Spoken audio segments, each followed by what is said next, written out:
Welcome back to knowledge with AR. ഇന്ന് നമ്മൾ സംസാരിക്കാൻ പോകുന്നത് സ്വാതന്ത്ര്യദിനവുമായി ബന്ധപ്പെട്ട ഒരു കുഞ്ഞു പ്രസംഗമാണ്. നമുക്കൊന്ന് നോക്കാം. ബഹുമാനപ്പെട്ട അധ്യാപകരെ, പ്രിയ സുഹൃത്തുക്കളെ, നമ്മുടെ രാജ്യം ഇന്ന് 78ാം സ്വാതന്ത്ര്യദിന നിറവിലെത്തിയിരിക്കുകയാണ്. ആദ്യം തന്നെ എല്ലാവർക്കും എൻ്റെ സ്വാതന്ത്ര്യദിനാശംസകൾ നേരുന്നു. നമുക്കെല്ലാവർക്കും അഭിമാനിക്കാവുന്ന ഒരു ദിനമാണിന്ന്. നമ്മുടെ രാജ്യം ബ്രിട്ടീഷ് അധിനിവേശത്തിൽ നിന്നും മോചനം നേടിയിട്ട് 78 വർഷമായിരിക്കുന്നു.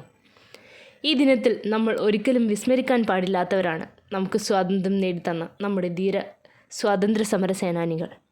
സ്വന്തം ജീവൻ പോലും വകവയ്ക്കാതെ നടത്തിയ ഒരുപാട് സമരങ്ങളുടെയും സത്യാഗ്രഹങ്ങളുടെയും ഫലമാണ് നാം ഇന്ന് അനുഭവിക്കുന്ന സ്വാതന്ത്ര്യം. ആതിഥേയരായി വന്ന് നമ്മുടെ രാജ്യത്തെ ഭരിക്കുകയും ബ്രിട്ടീഷ് ചട്ടങ്ങളും ശാസനകളും അടിച്ചേൽപ്പിക്കുകയും ചെയ്തിരുന്നു ബ്രിട്ടീഷുകാർ.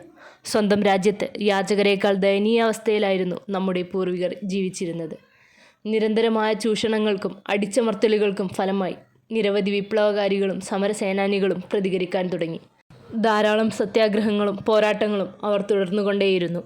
ഗാന്ധിജി, നെഹ്റു, സുഭാഷ് ചന്ദ്രബോസ്, ഭഗത് സിംഗ്, റാണി ലക്ഷ്മിബായ് പോലുള്ള മുൻനിര പോരാളികളുടെ പേരുകൾ നമുക്ക് സുപരിചിതമാണെങ്കിലും പേരുകൾ രേഖപ്പെടുത്താതെ പോയ സ്വാതന്ത്ര്യ സമര സേനാനികൾ ഏറെയാണ്.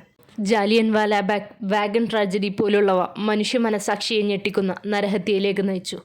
സ്വാതന്ത്ര്യത്തിനായി ജീവൻ ബലിയർപ്പിച്ച ധീര സമര സേനാനികളെ ഈ അവസരത്തിൽ നമുക്ക് സ്മരിക്കാം. നമ്മുടെ പൂർവികർ നേടിത്തന്ന സ്വാതന്ത്ര്യം കാത്തുസൂക്ഷിക്കേണ്ടത് നമ്മുടെ കർത്തവ്യമാണ്. അതുകൊണ്ട് തന്നെ രാജ്യത്തിൻ്റെ സുസ്ഥിര വികസനത്തിനും ഉന്നമനത്തിനുമായി പ്രവർത്തിക്കുമെന്നും രാജ്യത്തിൻ്റെ സംസ്കാരവും മതേതരത്വവും കാത്തുസൂക്ഷിക്കുമെന്നും നമുക്ക് പ്രതിജ്ഞ ചെയ്യാം. ഒരു രാജ്യം, ഒരൊറ്റ ജനത, ഒരേ മനസ്സുമായി നമുക്ക് പ്രയത്നിക്കാം. ജയ് ഹിന്ദ്.